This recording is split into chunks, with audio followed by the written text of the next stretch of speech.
시대의 소망 제70장 내 형제 중에 지극히 작은 자. 인자가 자기 영광으로 모든 천사와 함께 올 때에 자기 영광의 보좌에 앉으리니 모든 민족을 그 앞에 모으고 각각 분별하리라.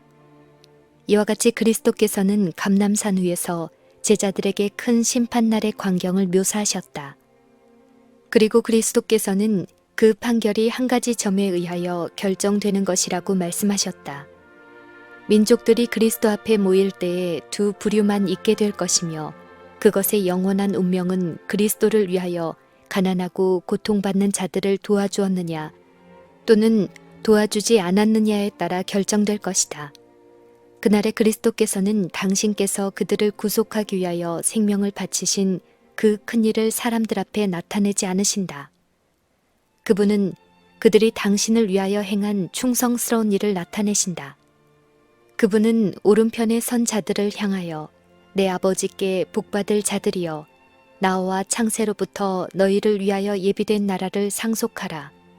내가 줄일 때에 너희가 먹을 것을 주었고 목마를 때에 마시게 하였고 나그네 되었을 때에 영접하였고 벗었을 때에 옷을 입혔고 병들었을 때에 돌아보았고 옥에 갇혔을 때에 와서 보았느니라 라고 말씀하실 것이다. 그러나 그리스도께서 칭찬하시는 자들은 저희가 그분을 섬겨왔다는 사실을 알지 못한다. 어리둥절한 그들의 질문에 그분은 너희가 여기 내 형제 중에 지극히 작은 자 하나에게 한 것이 곧 내게 한 것이니라 라고 대답하신다. 예수께서는 제자들에게 그들이 모든 사람들에게 미움을 받고 핍박과 고통을 받을 것이라고 말씀하셨다. 많은 사람이 저희 가정에서 내어 쫓길 것이며 빈곤하게 될 것이다. 많은 사람들이 질병과 궁핍으로 고난을 받을 것이다. 많은 사람들이 옥에 갇힐 것이다. 당신을 위하여 친구나 가정을 버리는 모든 사람들에게 그분은 이 세상에서 100배를 받으리라고 약속하셨다. 다음에 그분은 저희 형제들을 섬길 모든 사람에게 특별한 축복을 확약하셨다. 내 이름을 위하여 고통당하는 모든 자들 가운데서 그대는 나를 알아보아야 한다고 예수께서는 말씀하셨다. 그대는 나를 섬기는 것처럼 그들을 섬겨야 한다. 이것이 바로 그대가 내 제자라는 증거이다. 하늘 가족으로 태어난 자는 모두 특별한 의미에서 우리 주님의 형제들이다. 그리스도의 사랑은 당신의 가족들을 한데 묶어 연합시키며 어디서나 그 사랑이 표현되는 곳에서는 거룩한 관계가 나타난다. 사랑하는 자마다 하나님께로 나서 하나님을 알고 심판 때에 그리스도께서 칭찬하실 자들은 신학이란 학문을 알지 못했을는지 모르나 그리스도의 원칙들을 마음에 품고 있었다. 거룩한 성령의 가마를 통하여 그들은 주위에 있는 이들에게 축복이 되었다. 비록 이방인 가운데일지라도 친절한 정신을 품고 있는 자들이 있으며 생명의 말씀을 듣기 전에라도 그들은 선교인들을 도와주었으며 저희 자신의 위험을 무릅쓰고 그들을 섬긴 자들이 있다. 이방인 가운데서 하나님을 모르고 섬긴 자들, 즉 인간의 도움을 통하여 한 번도 빛을 받지 못한 자들일지라도 멸망을 당하지 않을 것이다.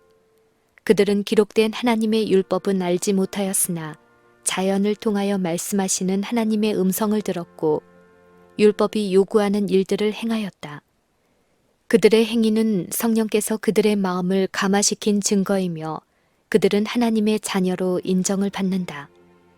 민족들에게서 그리고 이방인 가운데서 미천한 자들이 너희가 여기 내 형제 중에 지극히 작은 자 하나에게 한 것이 곧 내게 한 것이니라 라는 구주의 입술에서 나오는 말씀을 들을 때 얼마나 놀랍고 기쁜 일이 될 것인가. 그분을 따르던 자들이 칭찬하시는 당신의 말씀을 듣고 놀라움과 기쁨으로 쳐다보는 것을 바라보실 때 무한한 사랑의 소유자이신 그리스도의 마음은 얼마나 기쁘실 것인가. 그러나 그리스도의 사랑은 어떤 계층에 제한되어 있지 않다. 그분은 자신을 인간의 모든 아들과 동일시하신다. 우리가 하늘 가족의 일원이 될 수 있도록 그분은 이 세상 가족의 일원이 되셨다. 그분은 인자이심으로 아담의 모든 자녀들의 형제가 되신다. 예수님을 따르는 자들은 저희를 둘러싸고 있는 멸망하는 세상으로부터 자기 자신이 분리된 것처럼 느끼지 말 것이다. 그들은 인간이란 큰 거미줄의 일부분이며 하늘은 그들을 성도들뿐 아니라 죄인들의 형제로 여기신다. 그리스도의 사랑은 타락하고 잘못을 범하는 죄 많은 자들을 포용한다. 타락한 영혼을 향상시키기 위하여 행한 모든 친절한 행위, 즉 자비의 행동은 당신에게 행한 것과 똑같이 간합된다. 하나님의 천사들은 구원의 후사가 될 자들을 섬기라고 보내진다. 우리는 지금 누가 구원의 후사들인지 알지 못하며 누가 승리하여 빛 가운데서 성도들의 기업을 나누어 가질는지는 아직 나타나지 않는다. 그러나 하늘의 천사들은 온 세상 구석구석으로 다니면서 슬퍼하는 자들을 위로하고 위험에 빠진 자들을 보호하며 사람들의 마음을 그리스도께 바치도록 노력하고 있다. 한 사람이라도 소홀히 취급하거나 지나쳐 버리지 않는다. 하나님께서는 사람들을 편애하지 않으시고 당신이 창조하신 모든 영혼을 똑같이 돌보신다. 그대가 그리스도께 속한 가난하고 고통받는 사람들에게 그대의 문을 열 때에 그대는 눈에 보이지 않는 천사들을 영접하고 있다. 그대는 하늘 존재들과 사귐을 청하는 것이다. 그들은 기쁨과 평화의 거룩한 분위기를 가져온다. 그들은 저희 입술에 찬양의 노래를 가지고 오며 화답하는 노래가 하늘에서 들린다. 자비스러운 모든 행동은 거기서 음악이 된다.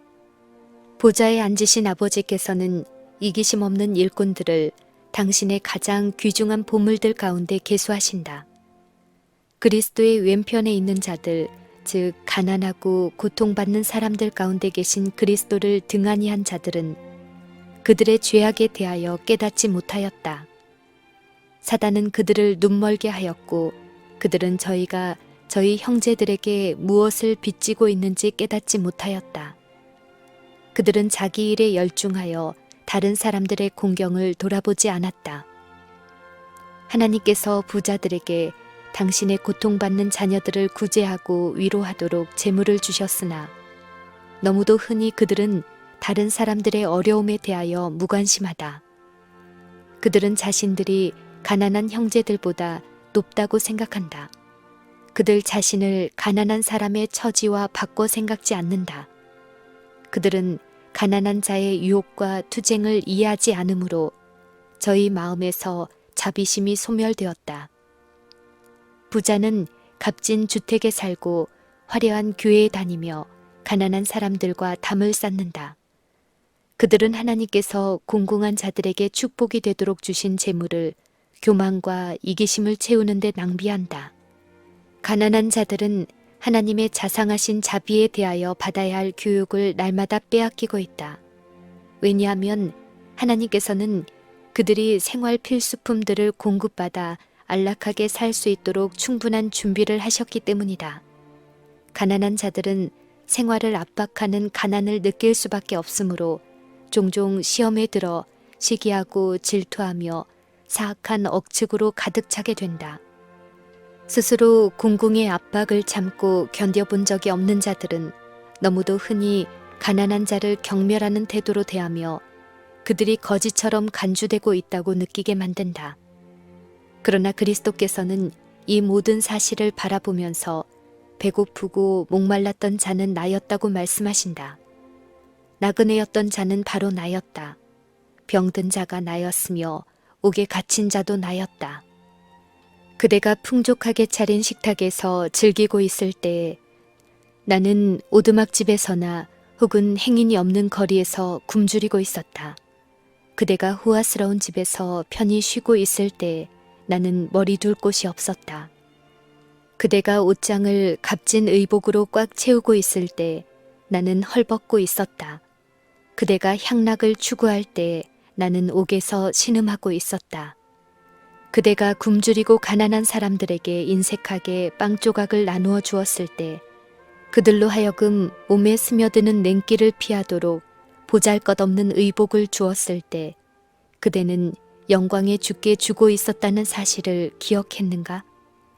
그대의 생애 동안 나는 이 고통당하는 사랑 가운데서 그대와 가까이 있었으나 그대는 나를 찾지 않았다. 그대는 나와 친근하게 교제하지 않았다. 나는 그대를 알지 못한다. 그리스도께서 생애하시던 장소들을 방문하는 것, 즉 그분이 밟으신 곳을 걸어보고 그분이 가르치기를 좋아하시던 호숫가와 그분의 눈이 때때로 머무르던 들과 골짜기를 바라보는 것은 큰 특권이 될 것이라고 생각하는 사람이 많다. 그러나 우리가 예수님의 발자취를 따라가기 위하여 나사렛이나 가버나움이나 베다니에 갈 필요는 없다. 우리들은 병상 곁에서나 빈곤한 오두막집에서나 대도시의 혼잡한 뒷골목 길에서나 인간의 마음에 위안이 필요한 곳에서는 어디서든지 예수님의 발자취를 찾을 수 있다. 지상에 계실 때 예수께서 행하신 것처럼 행함으로 우리는 그분의 발걸음을 따라 행할 수 있다. 모든 사람들이 다 할 일을 찾을 수 있다. 가난한 사람은 항상 너희와 함께 있거니와 라고 예수께서는 말씀하셨다. 따라서 누구라도 저희가 예수님을 위하여 일할 장소가 없다고 생각할 필요는 없다. 무지와 죄악의 사슬에 매여 멸망받을 수밖에 없는 수백만의 영혼들은 그들을 위한 그리스도의 사랑을 듣는 것조차 못하고 있다. 만일 우리의 입장이 그들의 입장과 뒤바뀐다면 우리는 그들에게 우리를 위하여 무엇을 해달라고 요청할 것인가? 우리의 힘이 미치는 한 그들을 위해서 이 모든 일을 해야 할 가장 엄숙한 의무가 우리에게 지워져 있다. 심판 때에 우리들을 서게 하든지 혹은 넘어지게 할 그리스도의 생애의 법칙은 그러므로 무엇이든지 남에게 대접을 받고자 하는 대로 너희도 남을 대접하라 하는 이것이다. 구주께서는 슬퍼하며 시험당하는 영혼들을 돌아볼 수 있는 교회를 세우기 위하여 당신의 귀중한 생명을 주셨다. 일단의 신자들은 가난하고 무식하고 잘 알려지지 않은 사람들일지 모르나 그리스도 안에서 그들은 가정에서, 이웃에서, 교회에서 그리고 심지어 지경 너머에서까지 그 결과가 영혼까지 미칠 일을 할 수 있다. 이 사업을 게을리한 까닭에 매우 많은 젊은 제자들이 그리스도인 경험의 초보 수준밖에는 더 전진하지 못한다. 예수께서 그들에게 내 죄사함을 받았느니라 라고 말씀하실 때 그 자신의 마음 가운데 불타오르던 빛을 어려움 가운데 있는 자들을 도와줌으로써 계속 불타게 할 수 있다. 때때로 청년들에게 위험의 근원이 되고 있는 그칠 줄 모르는 정열도 축복의 시내로 흘러가는 통로로 향하게 될 수 있다. 다른 사람들의 유익을 위하여 열심히 일하면 자아를 잊어버리게 될 것이다. 다른 사람들을 섬기는 자들은 목자장의 섬김을 받게 될 것이다. 그들은 생수를 마시며 만족할 것이다. 그들은 흥분적인 오락이나 저희 생애에 어떤 색다른 것을 바라지 않을 것이다. 가장 큰 흥미거리는 멸망해 가는 영혼들을 어떻게 구원할 것인가 하는 것이 될 것이다. 사교는 유익한 것이 될 것이다. 구주께 대한 사랑이 마음을 연합하게 할 것이다. 우리들이 하나님의 동역자라는 사실을 깨달을 때 무관심하게 그분의 약속을 말하지 않을 것이다. 그분의 약속은 우리의 마음에서 불타오를 것이며 우리 입술에 불붙여질 것이다. 무식하고 훈련받지 못하고 반역적인 백성을 위해 봉사하도록 모세를 부르셨을 때 하나님께서는 내가 친히 가리라고 약속하셨다. 그리고 그분은 내가 정녕 너와 함께 있으리라 라고 말씀하셨다. 이와 같은 약속은 괴로움과 고통을 당하는 그분의 자녀들을 위해 그리스도를 대신하여 일하는 모든 사람들에게 하신 것이다. 사람에 대한 사랑은 하나님의 사랑이 땅으로 향하여 표현된 것이다. 영광의 왕께서 우리와 하나가 되신 것은 이 사랑을 심어주어 우리로 한 가족의 자녀가 되게 하기 위함이었다. 그리고 내가 너희를 사랑한 것 같이 너희도 서로 사랑하라는 그리스도의 고별의 말씀이 성취될 때 곧 그분이 세상을 사랑하신 것처럼 우리가 세상을 사랑할 때 우리들을 위한 그분의 사명은 성취된다. 우리 마음속에 하늘이 있기 때문에 우리는 하늘에 적합한 자가 된다. 그러나 너는 사망으로 끌려가는 자를 건져주며 사륙을 당하게 된 자를 구원하지 아니치 말라. 네가 말하기를 나는 그것을 알지 못하였노라 할지라도 마음을 저울질하시는 이가 어찌 통찰하지 못하시겠으며 내 영혼을 지키시는 이가 어찌 알지 못하시겠느냐. 그가 각 사람의 행위대로 보응하시리라. 전 세계의 재판장께서는 최후의 심판의 날에 그리스도를 위하여 일하지 않은 자들, 자신만을 생각하고 자신을 돌본 자들을 악을 행한 자들과 같은 곳에 두실 것이다. 그들은 동일한 선고를 받는다. 모든 영혼에게 책임이 부여되었다. 목자장께서는 모든 사람들에게 내가 받았던 때, 내 아름다운 양 떼는 어디 있느뇨 하고 힐문하실 것이다. 주께서 너를 벌할 때 내가 무슨 말을 하겠느냐.